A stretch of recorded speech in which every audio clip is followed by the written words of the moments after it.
परमाणु नाभिक का संघटन, परमाणु नाभिक का संघटन, ठीक।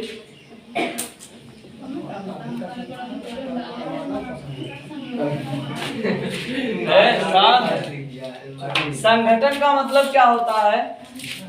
किससे किससे मिलके बना है। संगठन का मतलब उसके भागों की बात करता है, ठीक ना। संगठन मतलब उसके भागों। अब किसके भागों की? तो परमाणु के नाभिक की, ठीक। तो आपको पता होगा कि परमाणु का नाभिक जो होता है उसके भागों की अगर बात करें तो स्पेशली दो पार्ट आता है, प्रोटॉन और न्यूट्रॉन, ठीक है ना। तो कोई भी परमाणु है मान लीजिए, उसके नाभिक में जो है प्रोटॉन और न्यूट्रॉन नाम की दो चीजें पाई जाती हैं, दो भाग पाए जाते हैं, जिसमें से प्रोटॉन कैसा होता है? धनावेशित, और न्यूट्रॉन कैसा होता है? अनावेशित। मतलब इस पर कोई चार्ज नहीं पाया जाता, कोई चार्ज नहीं पाया जाता है, ठीक है। तो ये हो गया हमारा,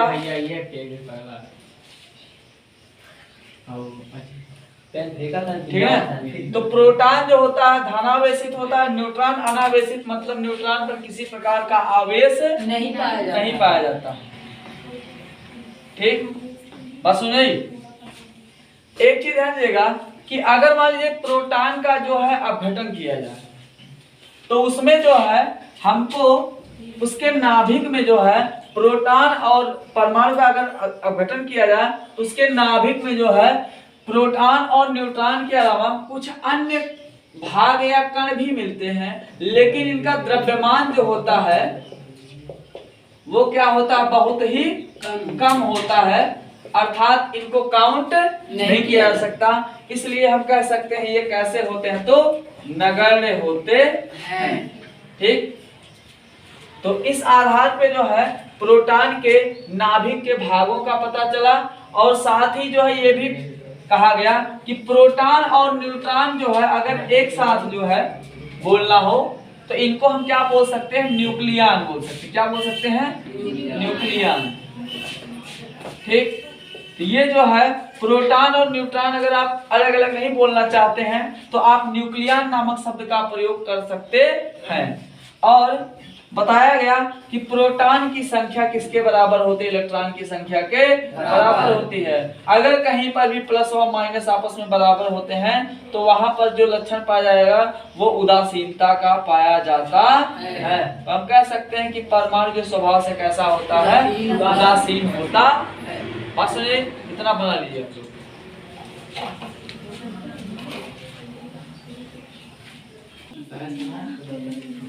देखिएगा, परमाणु का नाभिक, परमाणु का नाभिक मुख्य रूप से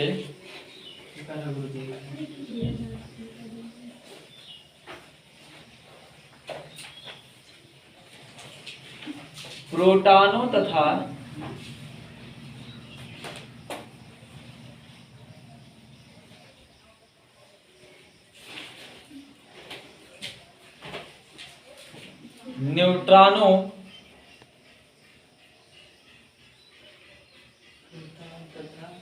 न्यूट्रॉनों के सहयोग से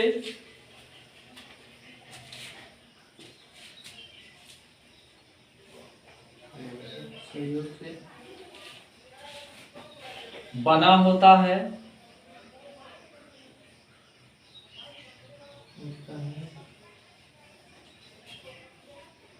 तथा नाभिक में ही कुछ अन्य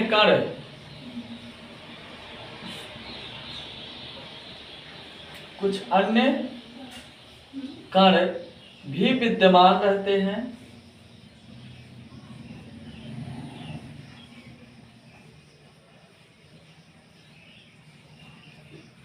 परंतु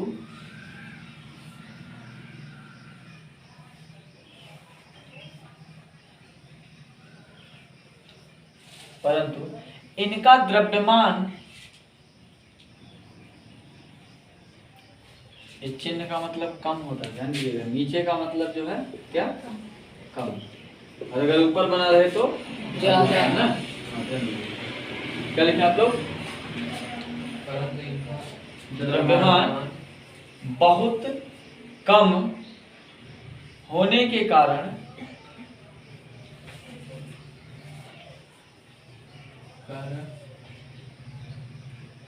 इनके द्रव्यमान को नगण्य मान लिया जाता है।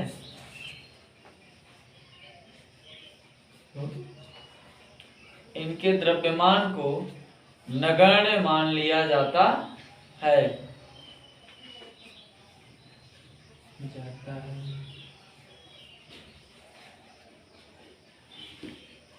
इस प्रकार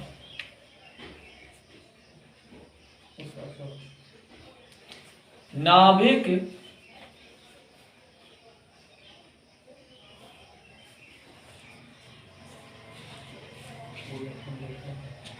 के मुख्य घटक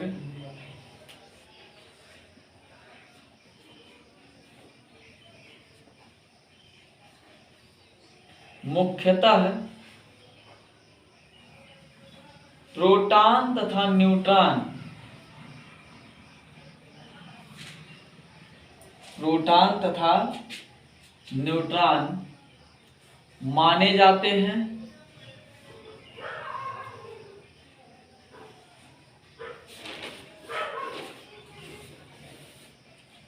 ओके,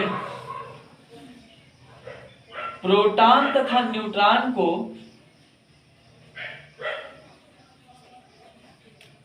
सम्मिलित रूप से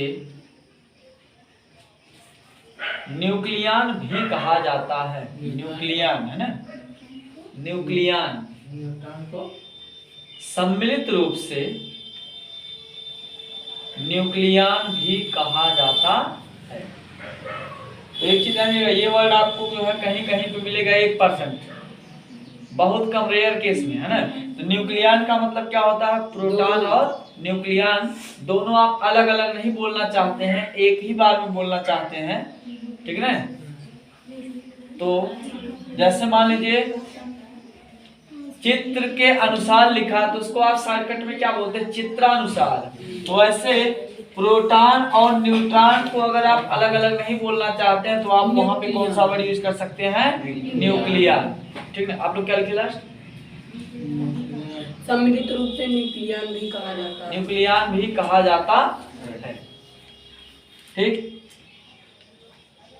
पैराग्राफ चलिए लिखिएगा, किसी भी परमाणु में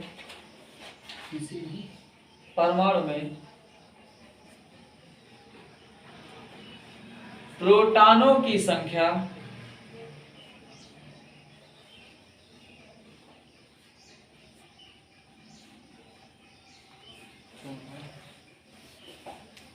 इलेक्ट्रॉनों की संख्या के बराबर होती है।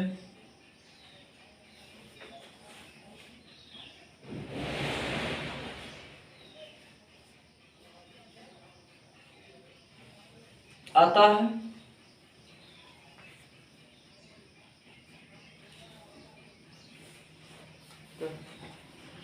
परमाणु उदासीन होता है।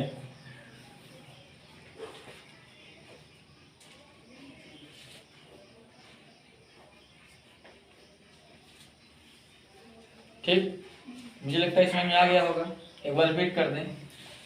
परमाणु नाभिक का संघटन, संगठन का मतलब उसके भागों के बारे में बात करते हैं, और किसके भाग, तो परमाणु के नाभिक। नाभिक आपको पता है ये परमाणु के अंदर पाया जाने वाला बीच में एक गोलाकार संरचना होती है जिसमें प्रोटॉन तथा न्यूट्रॉन पाए जाते हैं।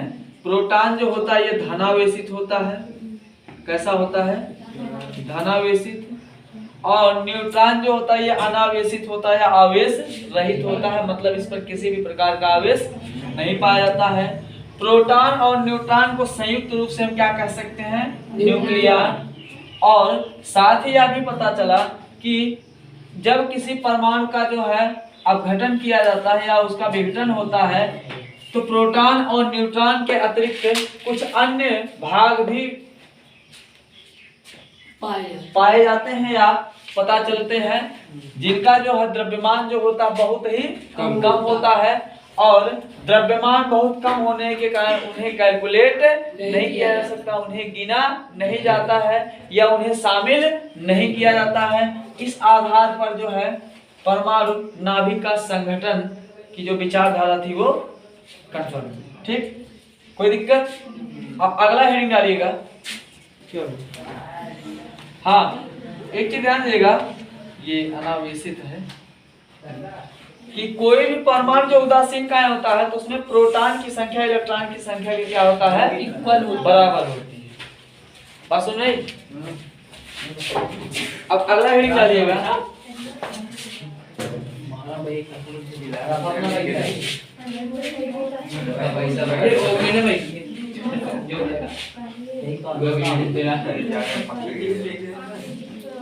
परमाणु क्रमांक हेडिंग डालिएगा, परमाणु क्रमांक।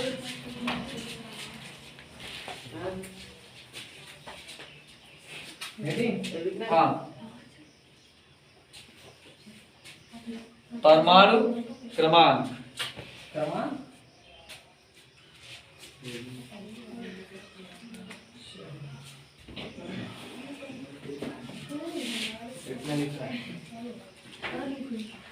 ठीक है, परमाणु क्रमांक क्या चीज होती है आपको पता होगा। जैसे मान लीजिए मैं लिख देता हूँ, फ्लोरीन का कितना होता है? 9, और परमाणु भार होता है इसका 19।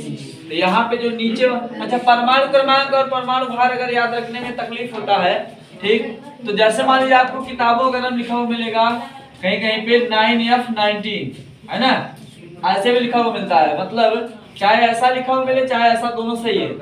बात समझ आई? तो एक चीज ध्यान दीजिएगा, अगर मान लीजिए आपसे बोला जाए कि कहीं पर जो है व्यक्ति हैं और आपको व्यक्तियों को गिनना है, तो क्या आप उनके सर के ऊपर से ड्रोन की तरह जो उड़ करके गिनेंगे कि बगल से उनके जाकर गिन लेंगे? बगल से। बगल का मतलब क्या हुआ? उनके लेवल में। ठीक, तो लेवल में क्या हुआ? मतलब साइड से चले गए। और अगर बात की जाए परमाणु भार, ये एक चीज ध्यान दीजिएगा, क्रमांक, ये क्या है? परमाणु क्रमांक है।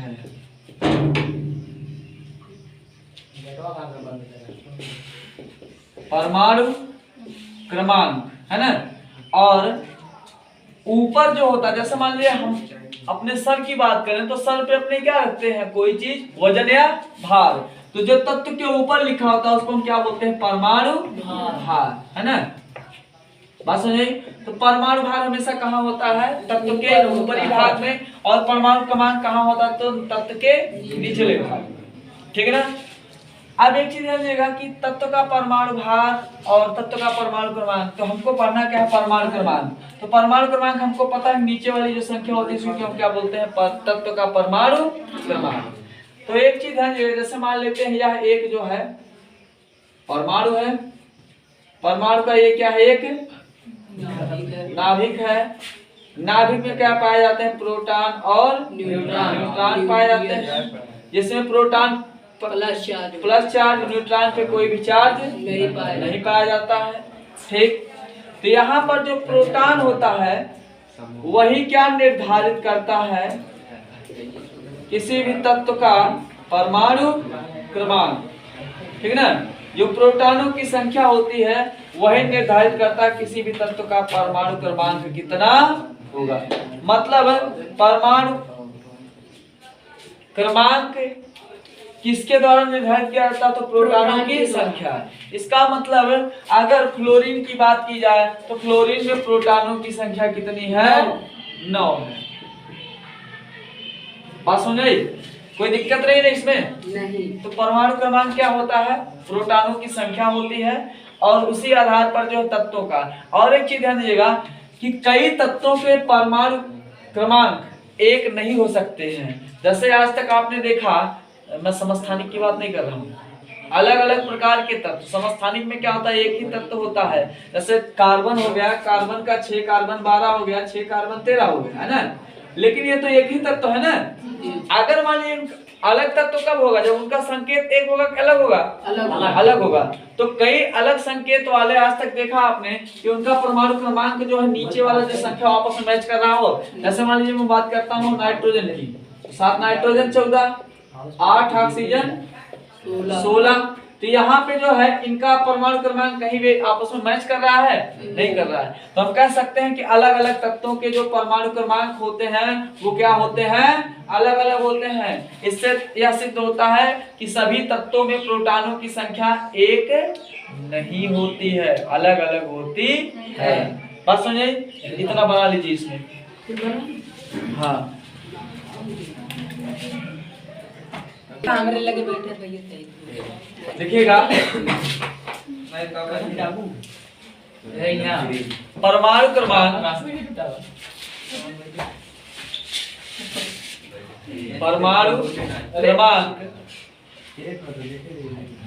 किसी भी तत्व के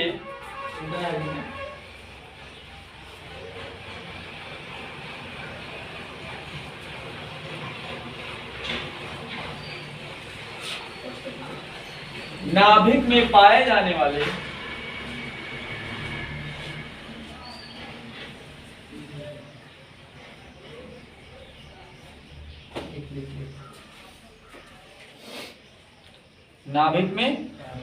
वाले प्रोटॉनों की संख्या के आधार पर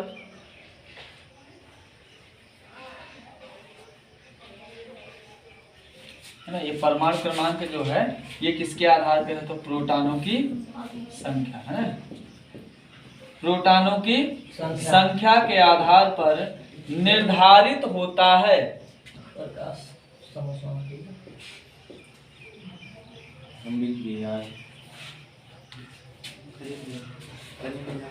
ठीक है, अर्थात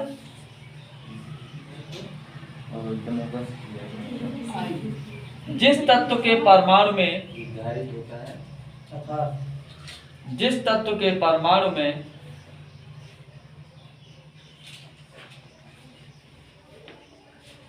जितने प्रोटॉन पाए जाते हैं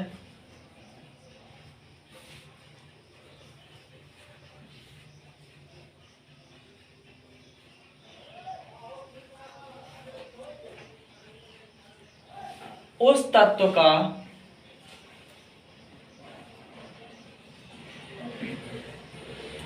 परमाणु क्रमांक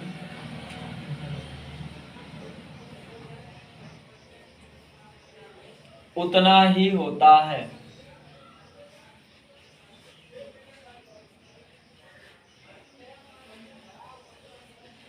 नीचे लिखिएगा नोट।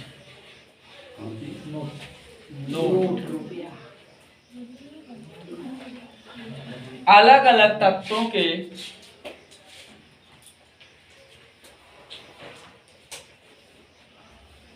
परमाणु क्रमांक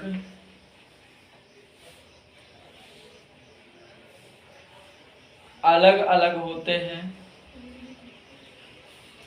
अलग अलग तत्वों के परमाणु क्रमांक अलग अलग होते हैं, अर्थात कई तत्वों के परमाणु क्रमांक आपस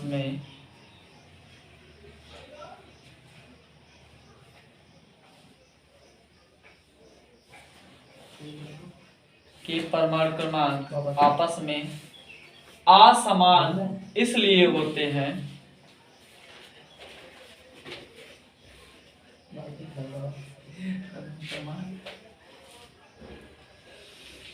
अलग अलग इसलिए होते हैं क्योंकि उनमें प्रोटॉनों की संख्या अलग अलग होती है।